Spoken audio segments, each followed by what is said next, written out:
Good evening, everybody, and welcome to another exciting night of NBA basketball. With the first pick, the Detroit Pistons select Cade Cunningham from Oklahoma State University. Chandler again. Oh, what a block by Maxwell! My goodness! The Pistons are digging in. They got the depth. They got the big men. They got the better basketball team. No doubt about it. There's Jaden playing the passing lane. Skies a jam. Dynamite dunk, and the crowd loves it. Pistons need a three, and they have just under 3 seconds to do it. Here's Chauncey Billups. Here it is. He's got it. He's got it. Chauncey Billups hits the three. Overtime. Amazing. Out of bounds. Detroit basketball.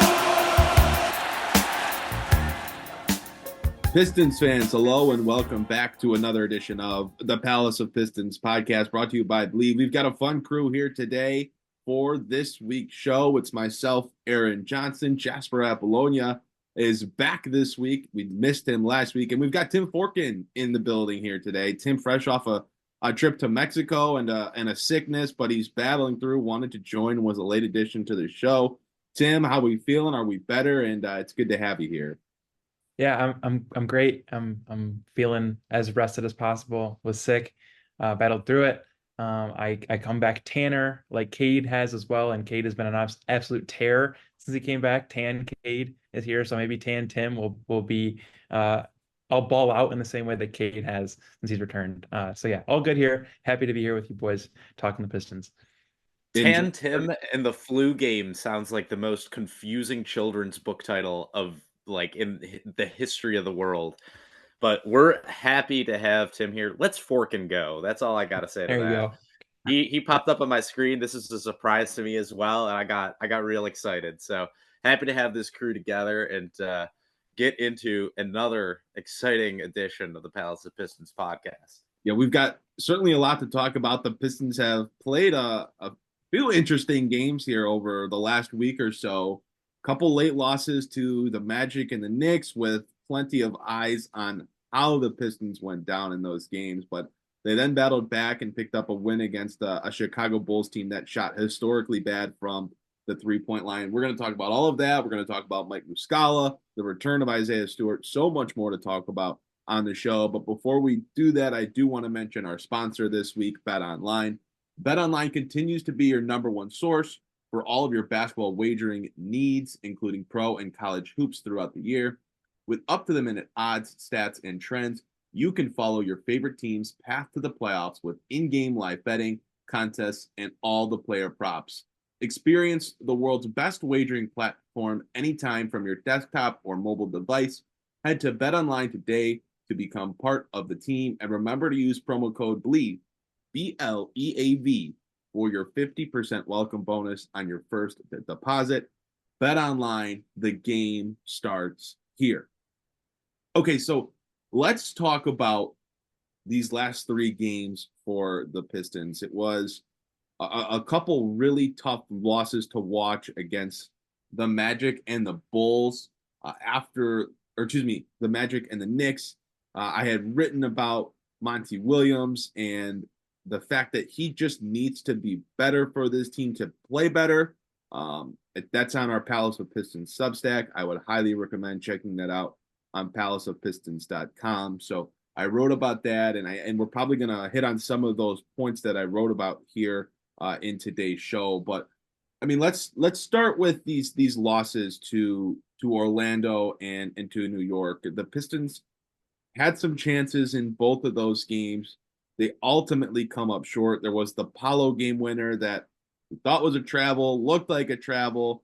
The NBA doubled down and said it wasn't a travel. And then there was the Knicks loss where Dante DiVincenzo turned into a WWE wrestler and speared Asar Thompson's knee, creating a loose ball. The Knicks picked it up and got a bucket at the rim where the Pistons were then called for committing a foul. It was Jalen Duren who also committed the foul on Paolo Banchero's game winner in the Magic loss. So, I mean, those last two losses for Detroit, really, really brutal. But then they bounced back with the win against Chicago. I guess these last three games for the Pistons, I mean, what are we taking away from, I guess, them playing a little bit more competitive basketball after some recent blowouts?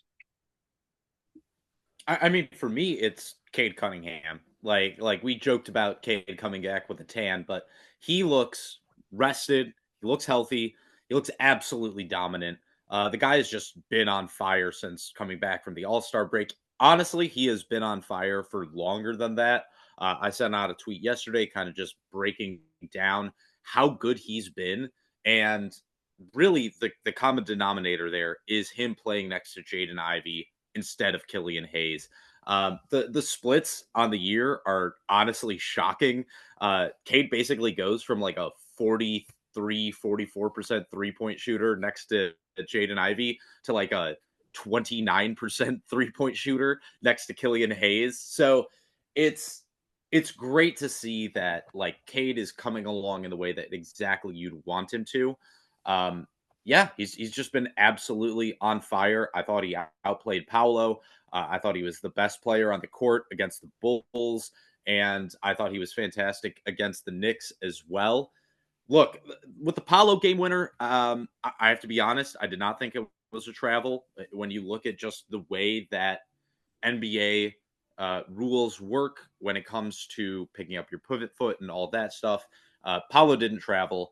The idea that Jalen Brunson, that Asar Thompson was not fouled, however, was an absolute mockery. Like I don't know how you don't call that absolutely insane. But yeah, for me, I think the main takeaway is Cade Cunningham, because at this point, that's really all you can take away from these wins and losses for the Pistons. It's individual players' efforts, certain lineups, how they work together in combination. Other than that, I mean, look at the bench the Pistons are throwing out there right now. There's not much else you can take away. Yeah, I'll back what Jasper said. In my limited time watching while I was on vacation, when I was on Twitter, I kept seeing the Cade and Paolo like stat comparison.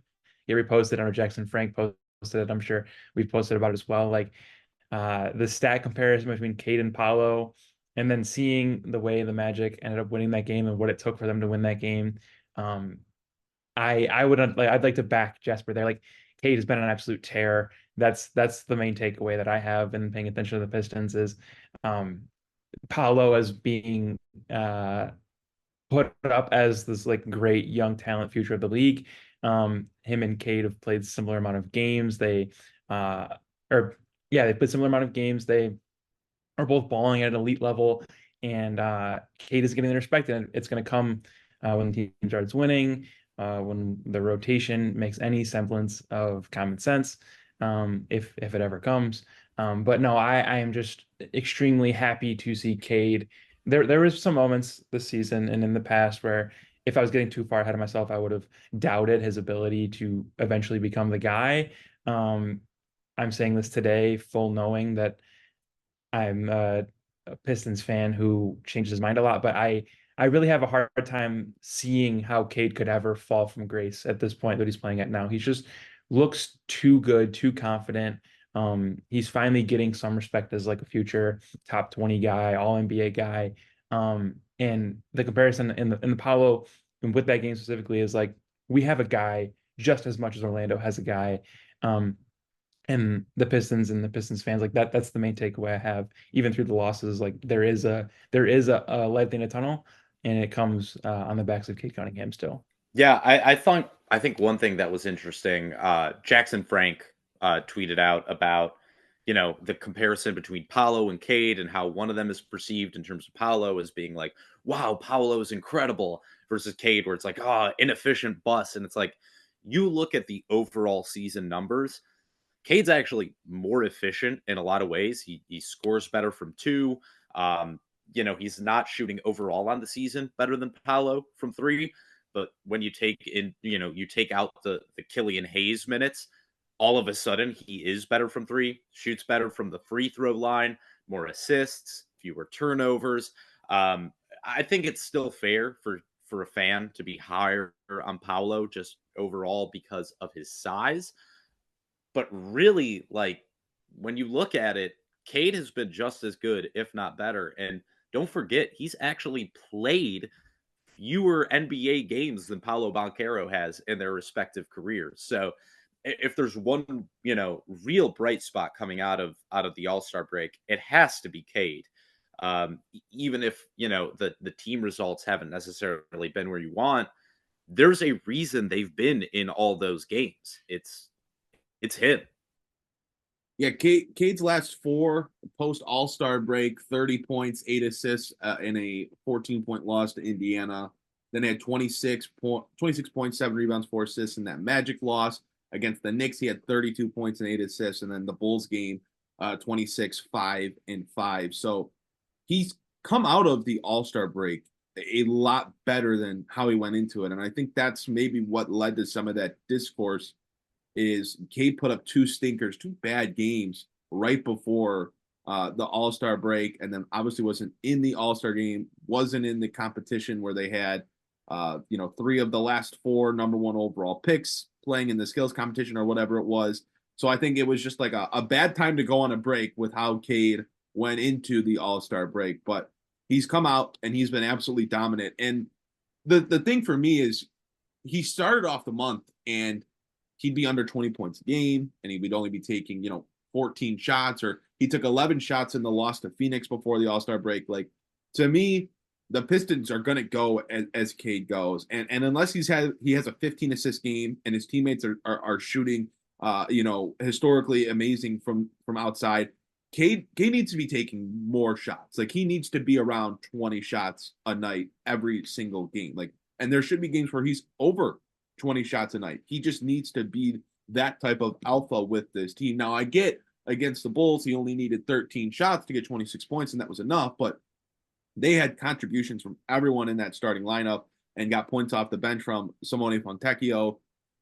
Other than that, though, there's too many games where there's not enough guys that can score this ball consistently like Cade can. And even if Cade's efficiency does drop a little bit, it makes more sense to put the ball in his hand and say, look, we need you to generate more shots for yourself. We like that you generate shots for others, but if we're not shooting well enough or we're not finishing those touches, it's not going to matter. So, yeah, no, he had 20 shots against Orlando, 19 against the Knicks. Like, that's where I think he needs to be. And he can still rack up assists while doing that. The bigger thing is him playing bigger minutes, right? 36 against Chicago, 36 against New York. When he's playing 24, 25, 26 minutes, that's Monty Williams doing things that make no sense, and you're going to see worse games from Cunningham when he's playing 10 less minutes than he should be on a nightly basis. So, Cade's been absolutely spectacular post All-Star break. I liked what I've seen from Asar Thompson as well. He's hit a couple big shots late in games for Detroit. He's playing really good defense in that starting lineup. I was surprised that he remained in the starting lineup when Isaiah Stewart returned against Chicago. I figured it was going to be Fontecchio that just slid into the 3 spot or whatever. But Asar stayed in the starting lineup and played a really good game. So I really like what I have seen from him as well. I think a couple guys that the pulse is a little bit down on right now might be Jaden Ivey and Jalen Duren. There's been a lot of talk about Duren's defense. I did not like the way he looked towards the end of that Bulls game, had some turnovers, some bad shots, just did not play great in the final 6 minutes when he came back into the game. People have really, really talking about his defense, which I do agree is a problem. And then Jaden Ivey, who's not been super efficient, has been battling his own turnover issues. Where are we at with those two guys? Because it feels like every week we're talking about a certain member of this core, this quote unquote core 4, and we're like, are these guys going to be good enough to build around and move forward with? And it feels like we've just talked about a different player each week, whether it's Asar and can he be a good enough shooter? Can he play with Duren long term? Whether Cade is actually the guy when his numbers dip, or having this conversation about Ivy, who was playing really well with Cade, but post All-Star break, the numbers just haven't been where they have been and need to be, to be a successful long-term starter moving forward. So where are we at with those two right now? Well, in regards to Asar, I mean, if he can match the opposing team's 3-point makes every single game, I think the Pistons are going to be just fine, like he did against the Bulls. I don't know if that's ever going to happen again in his career, where he matches the opposing team's output from three. That was truly a bizarre game, especially with like Andre Drummond and Nikola Vucevic playing a ton of minutes together. That was an interesting one. I actually, total aside, I kind of find that interesting for the Bulls. I kind of like that lineup where they go too big with Vooch and Drummond. It was an interesting wrinkle, but it worked for them. Like, they got blown out overall in the Vucevic minutes, but with Drummond, they were pretty good. I'm interested to see them keep doing that. But no, in regards to your question, look, with Duren, this has been an issue for me all season long. It was a huge issue from game one. It's continued to be a big issue. Look, no one is debating he is an elite finisher at the rim, especially in the pick and roll. His screen game has really come a long way. Against the Bulls, I thought it was especially noticeable. The first two shots Cade Cunningham took were mid-range jumpers that he came off of Duren's screens for. The one where he crossed over Alex Caruso, sent him right into the screen, and then, shot the J. Awesome. That was great. And that's the type of two-man game and the type of play from your big man that doesn't always get recorded in the stat sheet, but I thought it was great. He is a talented passer. He's not a good passer. And that's, I think, kind of the issue with Duren right now. There's talent as a rim protector. There's talent as a passer. There is talent as a guy who can get out on the perimeter and slide his feet a little bit to stay with opposing guards. The problem is he just doesn't put it all together. It's talent. It's not output. And while I still like Jalen Duren, I definitely think this is something that, like, if you're really going to commit to him, really going to commit like max money or even near max money, you have to see an improvement on that defensive end. He does not get out to the perimeter quick enough. Like, he doesn't close out well. And I just think that is a really, really big issue when you are a big man who's getting put into pick and roll defense a lot. I don't see how you can make that work in the end. In regards to Ivy, I'm not as worried. We know he is going to have hot stretches and cold stretches. This happened last year too. I look at the overall numbers since he went back into the starting lineup. I mean, look, he's averaging 17.5 points, 4.5 assists, 4 rebounds, shooting almost 45% from the floor and 39% from three. Like, that is output I am comfortable with over an extended period of time. I just think that's what you need to see from him right now is, like, next to Cade, does he in the end like give you that high level output that you need from a secondary guard?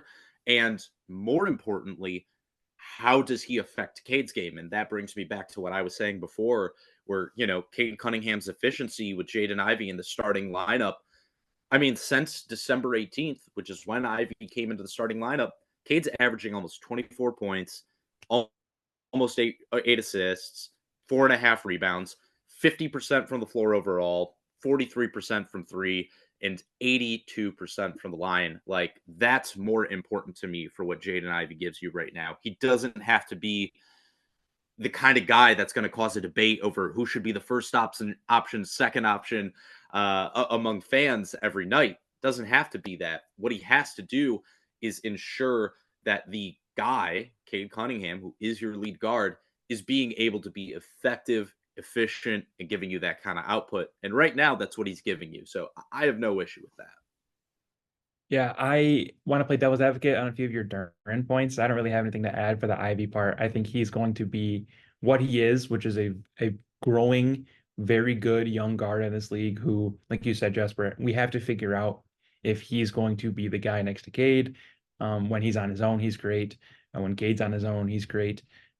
They seem to be working decently well together, but there's more work to be done there. But on the Duren points, I just playing devil's advocate twice, and this might be optimistic Tim fan brain, or I'm just helping the conversation here. But he's 20 years old, and it's been very clear that his ankles are a problem. So is his inability on defense tied to either of those things? Like, he's still so young. I imagine being the anchor of a defense at 20 years old just would be difficult for anyone. So like maybe we're being a little bit too hard on him. Just once again, devil's advocate. Number two, his ankles, like Aaron, I know we saw it in person this year. Duran just isn't. There's something there, I think, still where he runs. His gait is a little weird, and I think there's just like, I don't know what drugs he's on or what they're pumping him with, or if he just has like a gait issue. But that needs to be cleaned up. That impacts your ability to play defense. I know firsthand. I'm someone who's rolled their ankles a million times. I'm not a good defender to begin with, and if my ankles are sore, I'm not playing any lick of defense. I'm not getting out the perimeter in a world.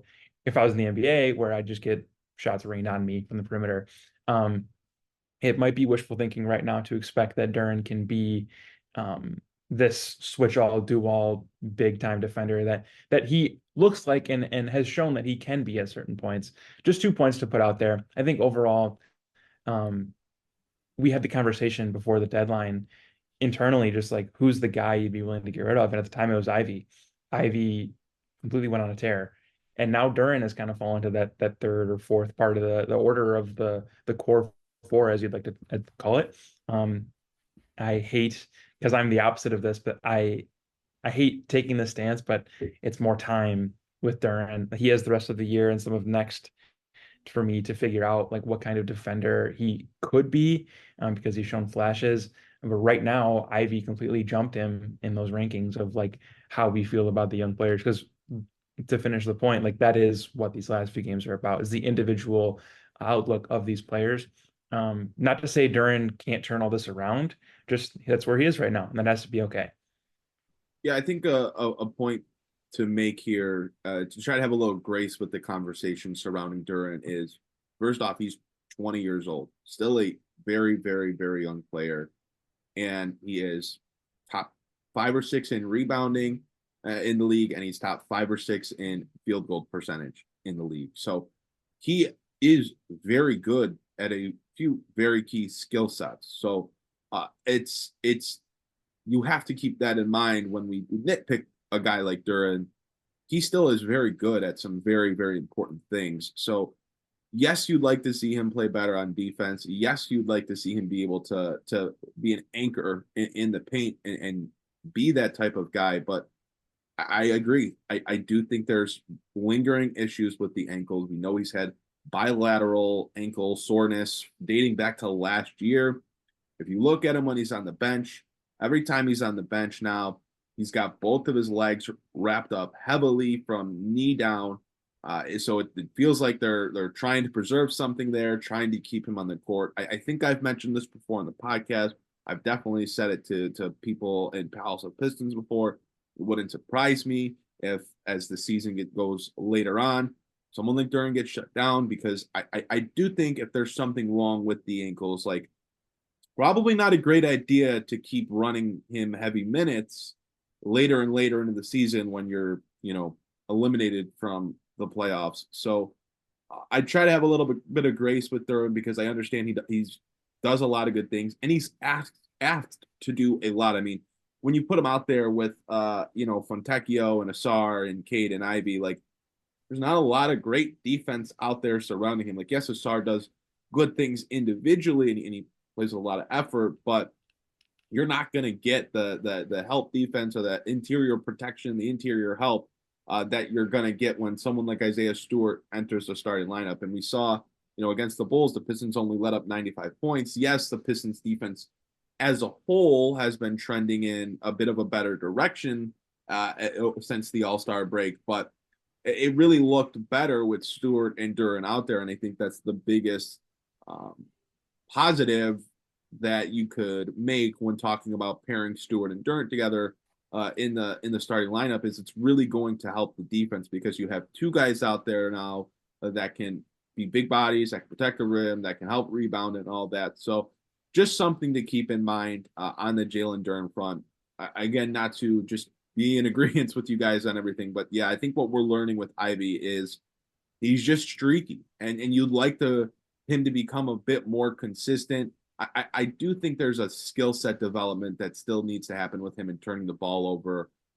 Some of the turnovers that he commits are just really, really frustrating, where he gets tunnel vision or just gets so wrapped up in trying to get downhill and attack the basket. that he's moving and thinking and processing before he ever puts the ball on the floor. So he's moving way too fast for himself. And, we've seen some of the growth in learning how to use different speeds when he's trying to get to the rim, but there's still some need for growth in that regard. So that's kind of where I'm at. It's not hit the panic button, trade one of these guys.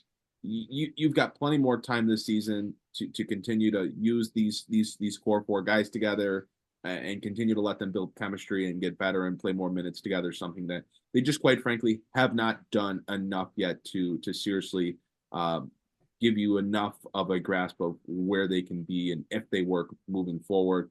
I do want to segue into our next topic here. The Isaiah Stewart did return, like I mentioned, against the Bulls. He did come in and start. The Pistons rolled with a starting lineup of Cade Cunningham, Jaden Ivey, Asar Thompson, Isaiah Stewart, and Jalen Duren. Simone Fontecchio moved to the bench. We do have a quote from Monty Williams on that starting five. Monty said on Thursday that the quote is, quote, we're going to run with these guys for a while and see if we can get some synergy, especially on defense. So that was the quote on Monty talking about inserting Stewart into the lineup and rolling with that same starting unit moving forward. I was saying it from, the jump. Stewart was going to return and come back into the starting lineup. I just wasn't sure if it was going to be for Fontecchio or Asar Thompson. So not surprised that he's back in it. I guess you can't argue with the results against the Bulls. I will put the caveat in there that the Bulls shot 2 of 26 or 29 from the three-point line. That is not going to happen against the Pistons again this year. So we'll need to see how it looks for an elongated stretch. But how do we feel about this starting five group? Do we like that Stewart's back in it? Do we like that Thompson remains in it? Should Fontecchio have been in there instead of a star? Should Stewart be coming off the bench? And should the Pistons be rolling with Fontecchio and Asar Thompson? Does Quentin Grimes deserve a look in the starting lineup? Where are we at with this? What seems like ever-evolving starting lineup for the Pistons? I mean, I think this is a two-pronged thing. Okay, so first off, I think that it's crucial that you put Stewart in the starting lineup for now. And it's crazy to me hearing those words come out of my mouth, considering how many times on this pod, Aaron, you, me, and Mike have said Isaiah Stewart can't be the starting four.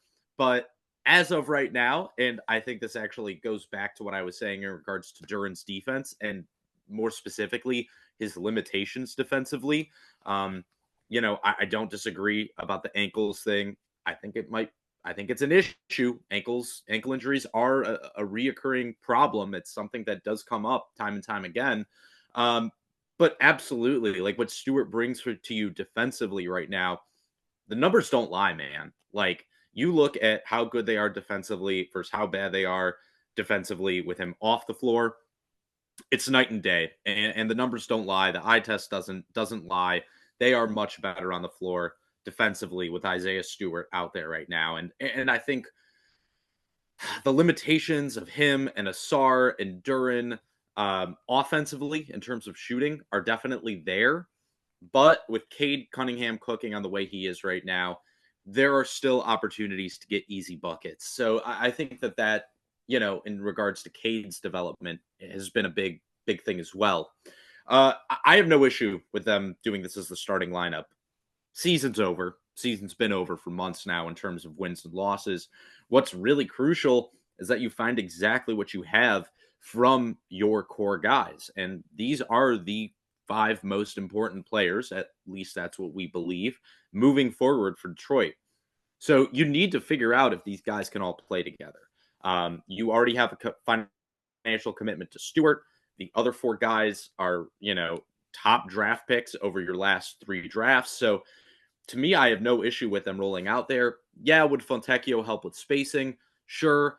But I think when you also look at who the Pistons are throwing out there on their second lineup, which when Tim entered into this, he said, is this going to be another Monty Williams roast session? Well, here we go, Tim. This is what you were looking for. With Monty Williams throwing out these asinine, all 5 bench units with Quentin Grimes handling the ball as like the primary playmaker and Malachi Flynn out there getting doing whatever it is Malachi Flynn does.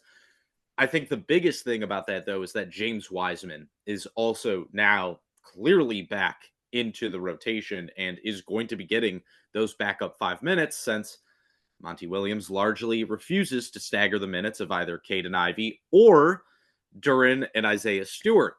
We'd love to see Isaiah Stewart playing a little backup 5, but it never happens. So when you have James Wiseman out there, I don't think you can also have Ausar Thompson on the floor, because for all the limitations of Stewart and Duren offensively in terms of spacing, at least Duren can pass, and at least Isaiah Stewart is willing to take a three. And that opens up cutting lanes for Thompson. It opens up drives for Thompson. Those don't exist if James Wiseman is on the floor, because he is in one place. He is in the post at all times, or he's setting the world's most ineffective screen up at the top. So to me, playing Ausar and Wiseman together is really a no-go. So to answer your question, I think it's really because A, you have to find out what you have from those 5 guys, and B, I just do not think that you can play Ausar Thompson and James Wiseman together and expect anything. You have to have Fontecchio shooting out there, because otherwise, look at what this bench unit is giving you offensively right now, especially with Sasser out. So I think it's a necessity to have Ausar Thompson in the starting lineup, and I think it's also a necessity to have Isaiah Stewart out there as well for defensive purposes. So you want Monty Williams to stagger starters, is what you're saying? I know, it's crazy. Only every team in the NBA does it. Only every team in the NBA does it, Aaron. So how can you expect the Pistons to do it too? You twisted my head there. I'm a little confused. That seems like something that just doesn't. It's not possible. You're not allowed to do that. It's in the rule books. I mean, so this is incredible, Aaron. I thought so too, but I've only played middle school basketball where you have to play all 4 of your bench units at all times. So, you have to put 5 guys out there for at least 5 minutes a game. Got to play a couple quarters, That's how it goes. Yeah. I thought that's how it worked for the NBA, but no, because I watched the Bulls just 2 nights ago stagger their starters. Oh my God. It was insane. I mean, there was a point at the end of the first quarter where the Pistons were playing all 5 bench guys, and the Bulls had Kobe White, Andre Drummond, DeMar DeRozan, and Alex Caruso all on the floor, either together or at different times, and they destroyed the Pistons. So, of course, Monty Williams, the $78.5 million man, what does he do? What does he concoct? What scheme, what lineup does he throw out there to counteract that Bulls lineup in the second quarter? The exact same one he finished the first quarter with that got slaughtered and continued to get slaughtered until the starters came back into the game. So, yeah, man, I got no answers for you there. Look, it's bad enough that it's a 5-man bench unit for 10 plus minutes a game, but especially when bench guys are going down, like not having Marcus Sasser out there, so you're playing Malachi Flynn. Like, I just don't get it. And I talked about it in my piece on palaceofpistons.com, but it's just so confusing. You don't want to come off as this arrogant guy that thinks he knows better than a professional, but it's like, this is the same stuff that we're hearing from everyone. It's like Ryan Russillo said it on the Bill Simmons podcast earlier this week. When you can watch League Pass and know what the Pistons need to do, it shouldn't take Monty Williams coaching this team for 50 games to figure out what you've been watching, what you've been seeing, what you've been thinking since the first few weeks of the season. So if the Pistons could just maybe stagger Ivy and Cade a little bit, Duren and Stewart a little bit, like, I think they'd see better results from a game for a full 48 minutes rather than your starters come out in the first with 3-4 minutes left. You're up 2, 3, 4 points, whatever. By the time they get that all back in, you're down 6, 7, 8, 9. And then you do the same thing in the second half, and they're coming in with 6, 7 minutes left in the fourth quarter, and you're down 7, and they've got to just try to come back from that hole that the all bench unit has dug them into. So, if the Pistons are at full strength, maybe Marcus Sasser makes a difference in that. I still would never say to run an all bench lineup. But I don't think it's ever going to change, at least not this season. I think Monty Williams has made it very, very clear, despite all of the discussion surrounding it, despite all the different players he's coming in and out, despite what all the analytics that they may or may not look at say, he's not changing. And as frustrating as it is, I think that's just something we're going to have to deal with watching this team on a nightly basis. But it's also something that's certainly held this team back from winning a handful of more games this year. Yeah, I posted a tweet and it was in response to a different tweet, but my take is to be in a situation where literally everyone else, the beat writers, it seems like the players, the fans, anyone who covers the team, anyone who checks in on League Pass just for a little bit, everyone can see what's wrong. And they would have an easy fix for it, which is stagger Cade and Ivy, stagger Stewart and Duren, try new things. Anything except for the current plan that they're on, the current beliefs that they hold themselves to in regards to rotations, to be in a situation where literally everyone else in the entire Pistons sphere, even outside of it, sees what's wrong and knows how to fix it, except for the person doing the wrong thing. I just hope I'm never in a situation where like I'm doing something wrong and everyone else knows it, to the degree that Monty Williams has played with rotations this year. The small things like Fontecchio starting, you can make that case. You can make the case that maybe Cade and Ivy need a little bit more time together, less time together. Any way you want to spin it would be better than what has transpired with the rotations this year. I think it was like Data Driven Pistons fan or somebody like that who posted like the visual splits of like who's playing what minutes from one of the recent games, and it's like, oh wow, I can see the exact point which all 5 players platoon swapped to the bench and the other 5 came in, and some of the other players like are not NBA players that are coming in. So you have a group of some non-starter NBA players and some non-NBA players, one of which you'd not be surprised to know is James Wiseman, playing in the same lineup together. And then I don't know if anyone's surprised when the Pistons lead evaporates or they quickly go down by even more. I want to touch on the Wiseman point for a second, and we can use this to talk about like Mike Muscala as well. Like it would, if there's betting odds of James Wiseman being on the Pistons next year, I'm not sure. I mean, Bet Online, if you're listening, you should get on this. I'm not sure where it would land, whether it's going to be like, it's actually a debate whether or not it'd be like minus odds or not for James Wiseman to be on the Pistons. This commitment to him playing, and I'll pull one more tweet in from Jack Kelly of like core 4 and core support. He did like Cade, Ivy, Asar, Duren in the core 4, and then Sasser, Grimes, Fontecchio, and Stewart in the core support.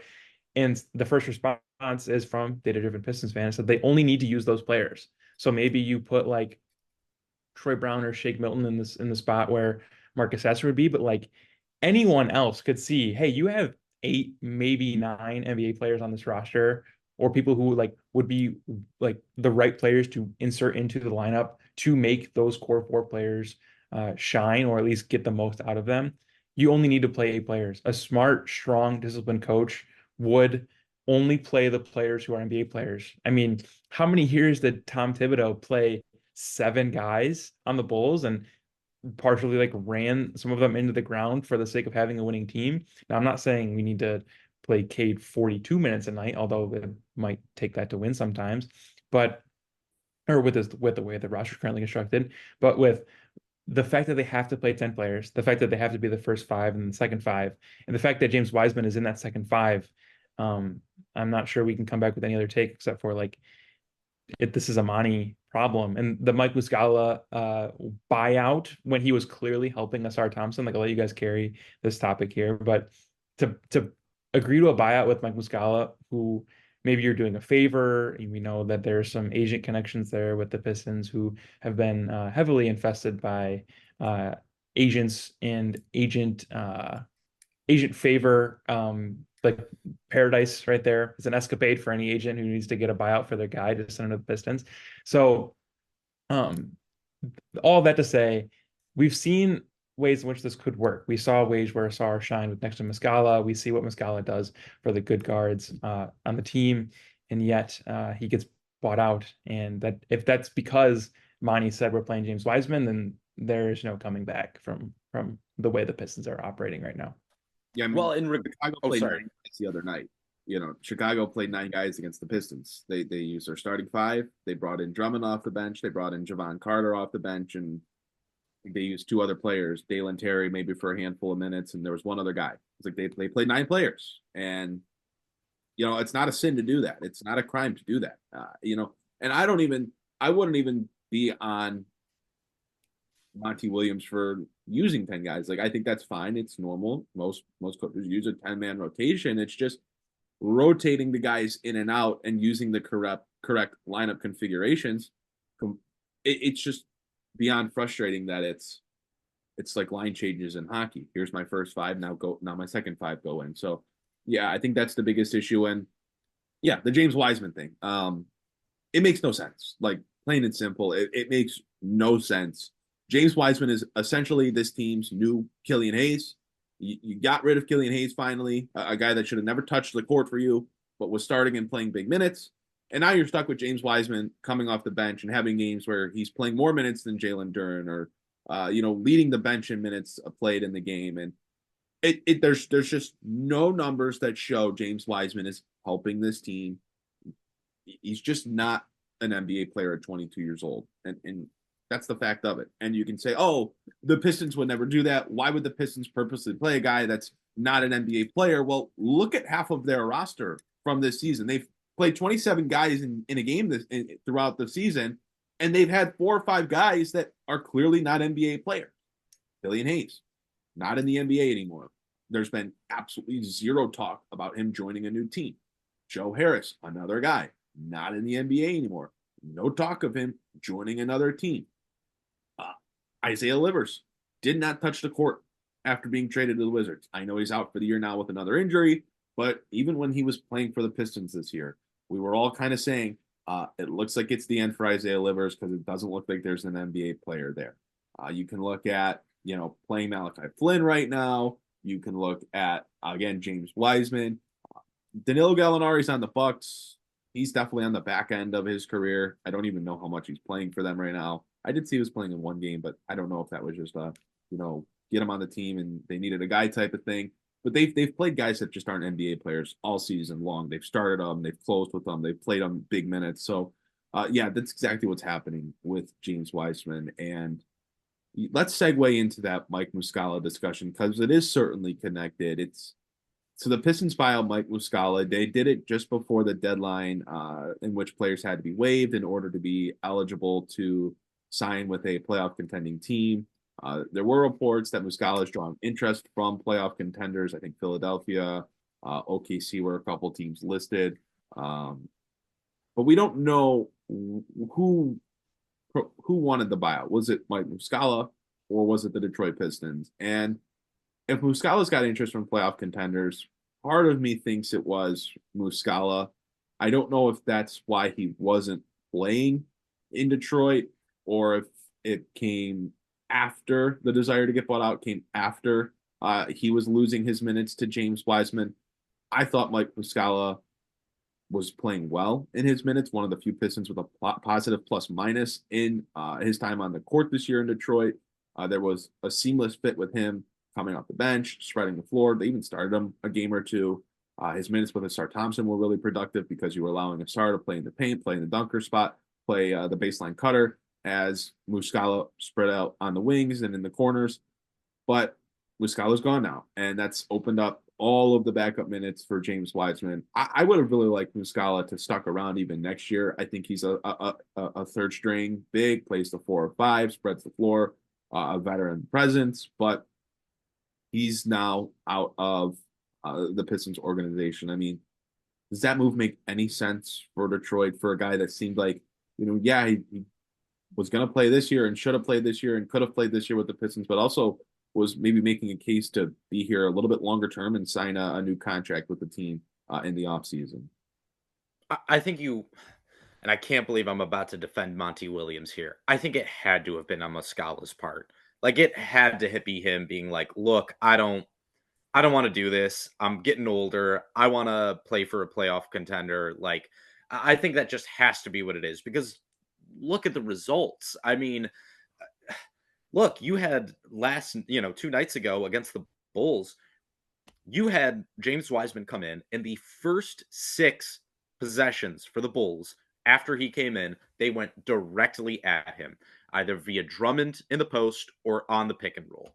Every single possession was tailor-made to go at James Wiseman. And I think that even for Monty Williams, who I'm like, just open your eyes sometimes, man, I have to imagine he sees that.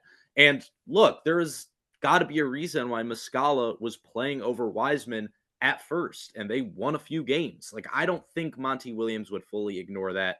My guess is Muscala got out there, played well. I think he, rehabbed his trade value a little bit, because obviously he was kind of just getting dumped for Marvin Bagley.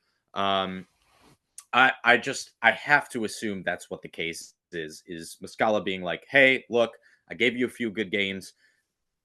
Agent shenanigans, as Tim Forkin said, we have like a real Mueller report going on here. We have agents that are infesting the political Pistons organization here. They have to be getting rid of. I just think that has to be what the case was. There's no way that you could look at the results with Wiseman on the floor versus Muscala on the floor and say, you know what, Mike Muscala, you got to go, buddy. It's James Wiseman time. It had to have been the case. So that's what I am assuming is what happened here.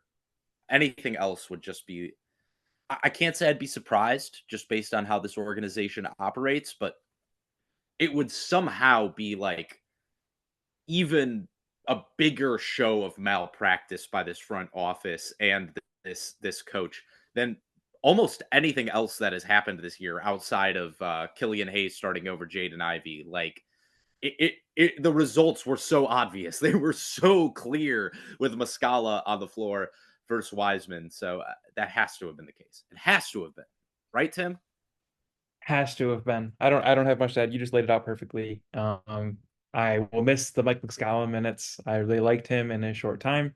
And hopefully he goes to a good team where he can win something. I know he's been a part of some pretty consequential trades in his time. And let's see if his trade to the Pistons has any sort of consequence. Right now, it does not, with the Pistons waiving both of the players they acquired in the deal. I'm pretty sure Mike Muscala hit a shot that gave the Sixers the pick, or gave his team a loss that gave the Sixers a pick to take Tyrese Maxey, which is a pretty incredible future piece of trivia. I like Muscala. I'm bummed that he's gone. Like you said, I really hope it is a, hey, I want to go win something type deal, as opposed to like, hey, you're not going to play. But the fact that we have to question it on this podcast or even in private is noteworthy in itself. I'll say this too, like, here's another reason why I believe it has to be Muscala, because if you look at basically how this all played out, the Pistons, don't forget, traded 2 second-round picks in order to acquire Marvin Bagley, as well as Trey Lyles, who probably is the best player involved in that deal. They then turned around and traded an additional second-round pick to Washington, along with Livers and Bagley, to get Muscala and Gallinari, who are no longer on the team. So they traded basically multiple second-round picks and Trey Lyles for nothing. For absolutely nothing at the end of the day. So that's why I have to believe it was Muscala saying, hey, please do me a favor. Because otherwise, what you've done is gotten rid of Marvin Bagley and Trey Lyles and Mike Muscala in order to get rid of multiple second-round picks so you can play James Wiseman, who is the worst of all 3 of those players. So, like, if it's not Muscala begging to get out, all I can do is make, like, Italian hand motions to that. Like, ma che cazzo fai? What are you doing here? What is going on? Yeah, or it's a part of the longest term plan ever to get a player who I'm sure you guys will be talking about more on the podcast in future episodes, Tobias Harris. Like, is this just another, like, let's make sure his salary's off the books, we don't want to extend him, whatever this is, just so we can bring in the Tobias Harris. But you can sign Tobias Harris as a free agent this offseason already. You have so much cap space. I don't personally see what the $12.5 million for Marvin Bagley is really going to do for you unless you're planning on reshaping the entire roster. Other than Harris, like, who's really out there that we think is gettable for the Pistons in free agency? I don't know. Are you planning on throwing $50 million over, $50 million a year for the next 2 years at Tobias Harris? If so, I think I'd rather you just keep Bagley in the first place. Well, if so, this becomes Palace of Red Wings, and we just stop doing this all entirely. The Red Wings are a much more enjoyable team to discuss right now, so I'm not totally opposed to that idea. At least their 5-man line changes make sense. That's actually how it's supposed to work in that sport. But yeah, I think that about sums it up for this week. Anything else? Anything else you guys wanted to add before we go here? I wish James Wiseman would play a hockey shift length instead of whatever he's been playing. I wish he'd play for 1 or 2 minutes at a time. He might actually be more mobile on defense if he was on hockey skates out there. You know what I mean? At least he might flail and nick somebody and like stop him from driving. I'm about to go on ChatGPT and make a Wiseman Red Wings jersey for you guys. I'll also say this. I touched on it really quickly, but like Quentin Grimes, ball handling minutes. No, please. It's insane to me that Monty Williams, to start the year, had to have an organizational intervention to get Jaden Ivey the ball in ball handling situations. But yet Quentin Grimes, who can't handle the ball at all or play make, he just steps into that role even off the bench. Like, they weren't giving Ivey real bench ball handling minutes, and Quentin Grimes just steps in and starts doing it from day one. Like, what the hell, man? Monty Williams. Just another confusing decision in a season that's been sure as hell full of them from top down in the organization. But I think that's where we're going to end it. We could go into a million more different nitpicks on decisions that this team has made, but I think we'll save those for future podcasts, as we'll surely have them. That is going to do it for this week's edition of the Palace of Pistons podcast, presented by Lead and Bet Online. Thanks so much to Tim for joining us off a vacation that he mentioned only a few times on the show, and Jasper for being back as well. Always great to have him back here. So before you guys go, make sure to check out palaceofpistons.com. Please go subscribe to our weekly newsletter that's delivered directly to your email inbox whenever we post something. Please go follow us on all of our socials, Palace of Pistons on Facebook, on Twitter, on TikTok, on Instagram. We're everywhere, so go give us a follow as well. Really, really appreciate it. And then make sure you're subscribing and liking, rating, reviewing, all that good stuff on wherever you're listening to this week's edition of the Palace of Pistons podcast. We'll see you guys next week. Thanks so much for listening.